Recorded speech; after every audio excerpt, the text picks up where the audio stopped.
Welcome back mga kabayan. Nagbabalik po muli ang inyong lingkod upang magbigay sa inyo ng mga bago at nagbabagang mga balita. Walang awang pinarusahan at inalisan ng posisyon ni Kuting ng Norte itong 5 general ng ating bansa at isang colonel na ng walang sapat na dahilan.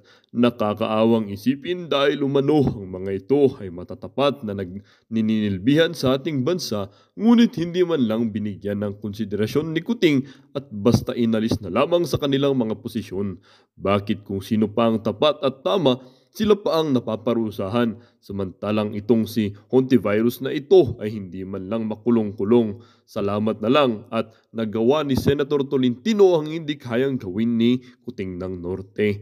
Hontivirus, kinasuhan ni Tolentino. Salamat na lang at meron tayo mga government officials na meron pa ring paninindigan at prinsipyo at pagmamahal sa ating bansa. Para nga sa buong impormasyon, panoorin ang buong video at kung bago ka pa lamang sa aking channel, huwag kakalimutang mag-subscribe, pindutin ang notification bell at piliin ang all upang laging maging updated sa mga bago at nagbabagang mga balita. At sa mga solid viewers natin dyan, maraming salamat po sa patuloy na pagtangkilik sa ating channel. Ang isyong ito ay naging usap-usapin din sa mundo ng social media. Merong isang netizen na nagsabi, "Tama po kayo, Senator Tolentino. Congratulations po. Kayo po ang tunay na lingkod ng bayan. Huwag po ninyong hahayaan na mangibabaw ang ginagawang mali ni Riza Hontiveros." At sabi din naman ng isang netizen, "Hala, it's dangerous when a neutral entity or government agency are being politicized as influenced or dictated upon by Malacanang.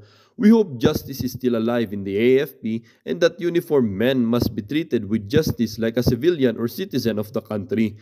We sympathize with these heroes not treated justly." At sabi din naman ng isang netizen, dapat nang tanggalin itong Kuting. Grabe itong nangyayari. First time itong nangyari sa kasaysayan ng AFP na 6 high-ranking na military pinagtatanggal na agad sa pwesto na floating lang sila. Hoy, gising-gising na po tayo. Tama na, sobra-sobra na itong nangyayari. Sinulat ni Major General Edgar Arevalo ng Philippine Marines sa AFP na rin ngayon. Isang columnist sa Manila Times itong si Major General Edgar Arevalo.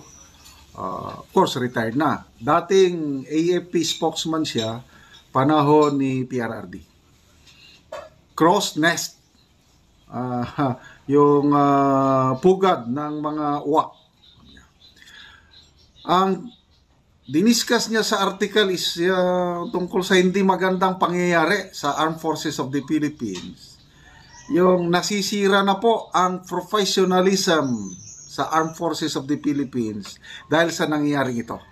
Okay, so to summarize, sabi ni Major General Arevalo, mayroong 2 active AFP generals, 2 major generals active, and then 3 brigadier generals at isang AFP Army Colonel. 6 lahat pinarusahan without due process. So ano yung parusa? Una, they were relieved of their post without the necessary investigation. Kasi yung mga ganyang posisyon, full colonel ka na, most likely brigade commander na yan. Then itong mga brigadier general, mga brigade commander, itong mga 2-star generals, mga division commanders ito. Hindi ka pwedeng ma-relieve yan without yung kaukulang investigasyon ng Board of Inquiry, ang tawag namin yan. So itong 6, tinanggal sila na basta-basta na lang. At ito pa ang masakit. Tinanggal sila. Okay na lang sana kung tinanggal, then mag-retire na. Hindi. Hindi pa sila pwedeng mag-retire dahil yung bagong law ngayon is they must stay. So, naging floating status sila ngayon, receiving salary without doing nothing. According to Major General Arevalo, yung writer, yon ang mas matinding parusa. Yung floating ka, yung bang para ka na lang walang silbi. Imagine 2-star general ka. Pasok ka sa kampo, wala kang ginagawa. Sumusweldo ka. According to Major General Arevalo, yun ang mas matinding parusa. Ako yung ma-relieve, kung ako yan, relieve me. So what? Relieve. Pag relieve na, pag ako yung ganyan, na-relieve ako, then mag-retire ako. Para tapos na. Hindi, yung Republic Act 11093, I'm not sure of this number. Ito yung bagong batas ngayon na umiiral. Hindi sila pwedeng mag-retire. They must wait, and magdusa. Ganon ang nangyayari dito sa 6 ngayon.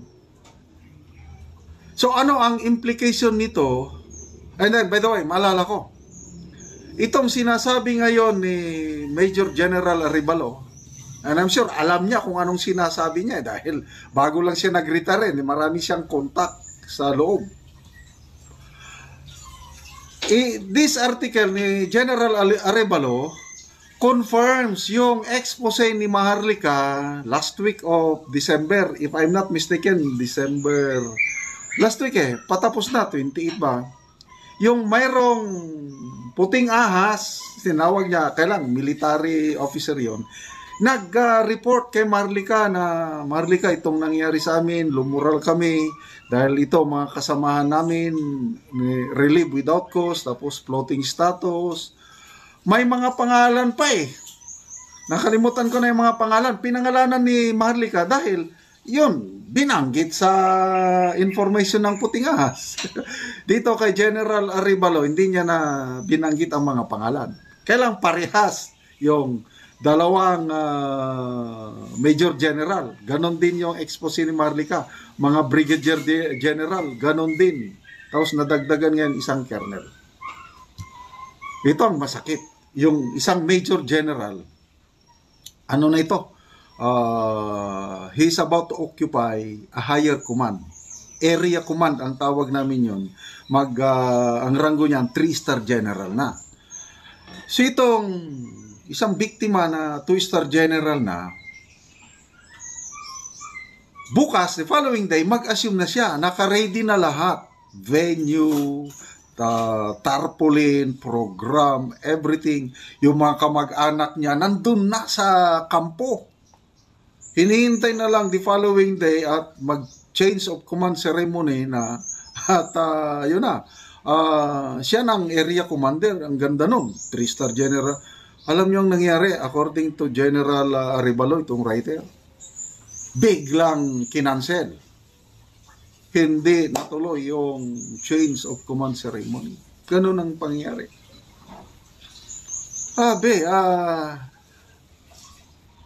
Nung paparetire na ako, panahon ni Pinoy, walang nangyaring ganun.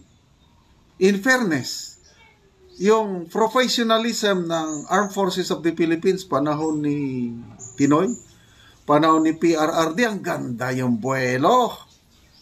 Ngayon, unti-unting nasisira dahil ditong, I don't know, anong dahilan, bakit nila pinaparusahan itong mga, kawawa itong mga, these are all PMA graduates, And then, ito, yung masakit, yung full colonel. Magtatatlong taon na daw siya na floating status. Ang masakit, ganito. Nirelieve nila without cause, tapos floating.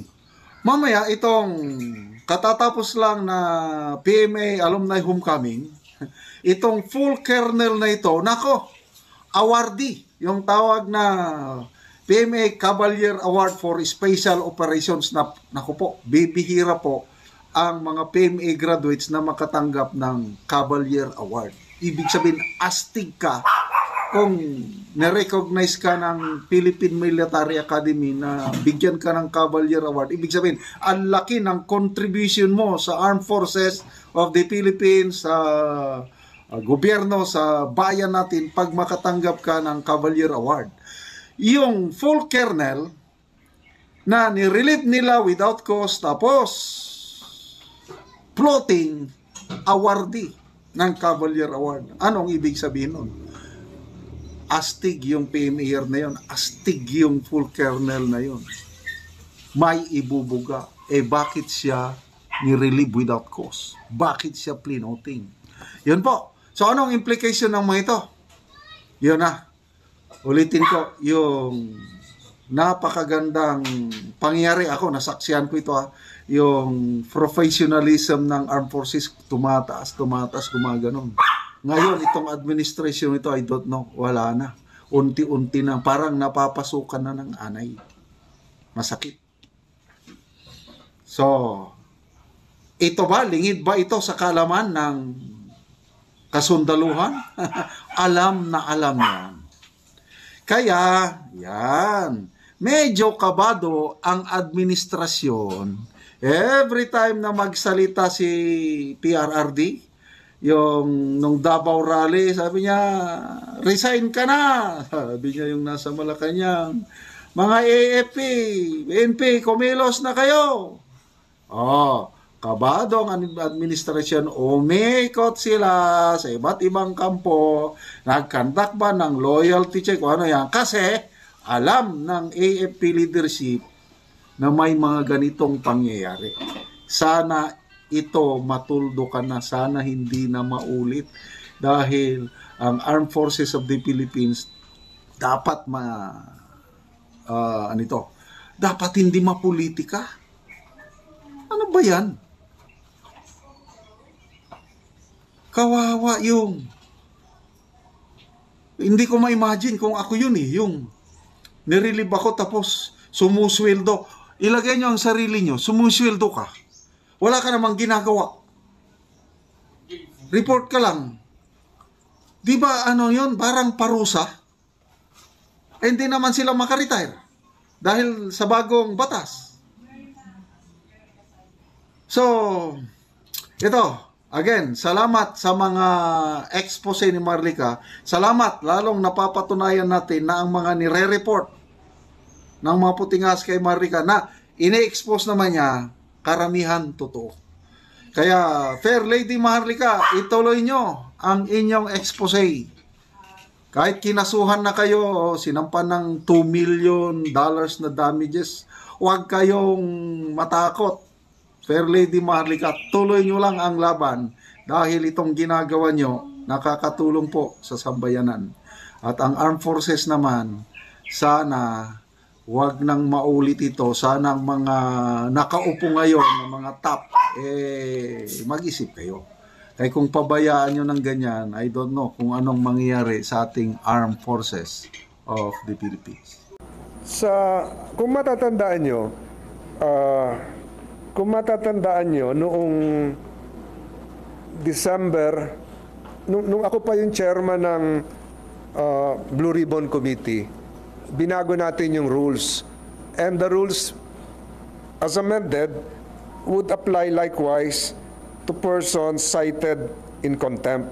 So yung sa atin, sa pagbabago ng rules, binigyan po natin ng diin yung karapatang pantao noong mga humaharap sa mga committee. So sa atin po nilagay ay dapat kilalanin din yung kanilang karapatan as an individual, as a Filipino citizen. So yung sa akin, we reiterated that during that interview. Ang sabi ko po ay kung merong pamamaraang legal na gagawin si Pastor Kibuloy sa pagdulog sa husgado, kagaya nung nangyari noong Nery case sa Senado, kung inyo natatandaan pa, wala makakapigil sa kanya. at hindi dapat pigilan yon kasi karapatan niya yon.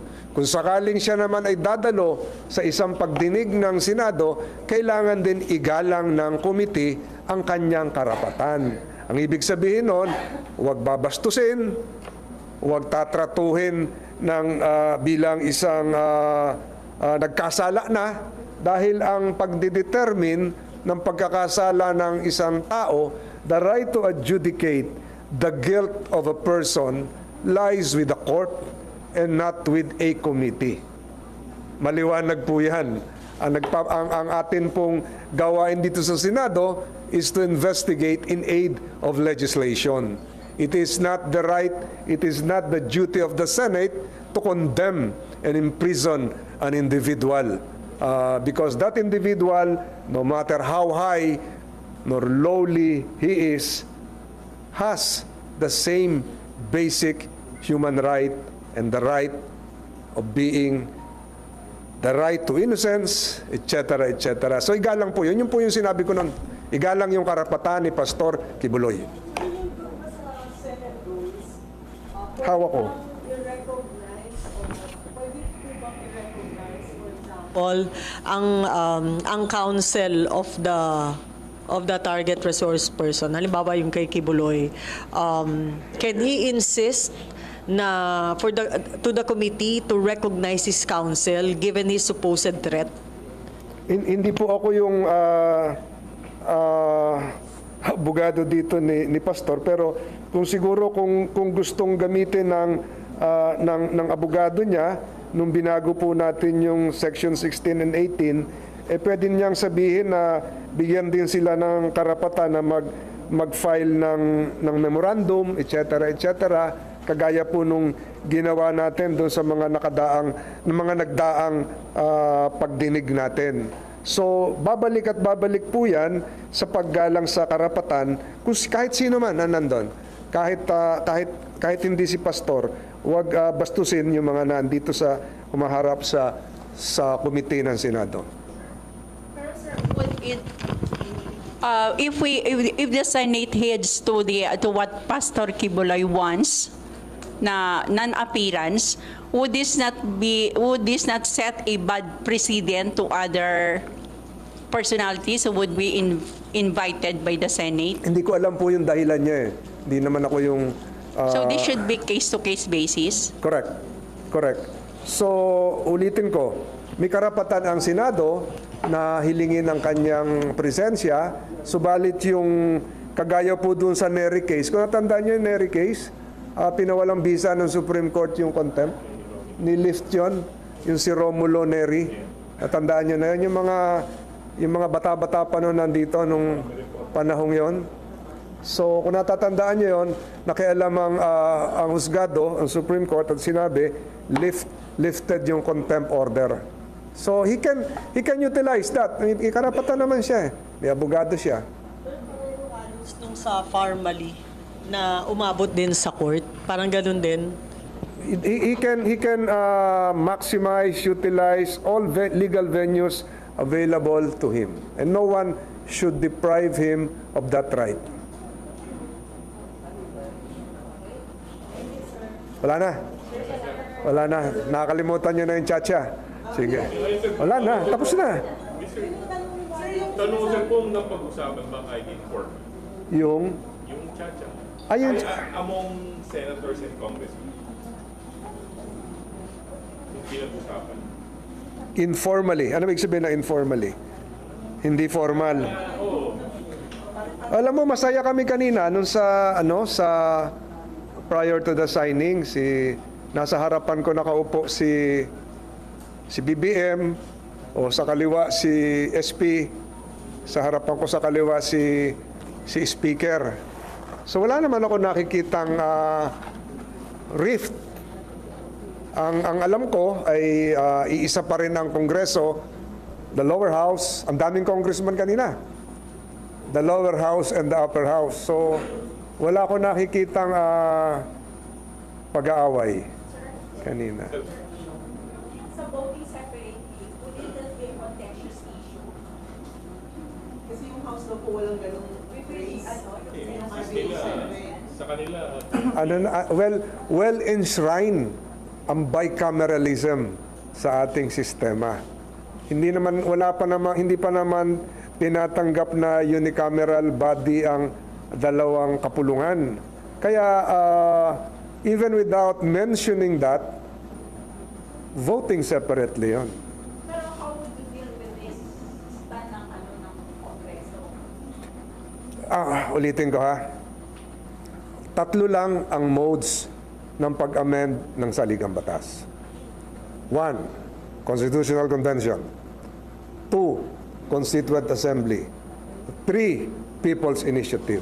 Itong nangyayari ngayon, this is pursuant to a fourth mode coming from a commentary of the late Father Bernas.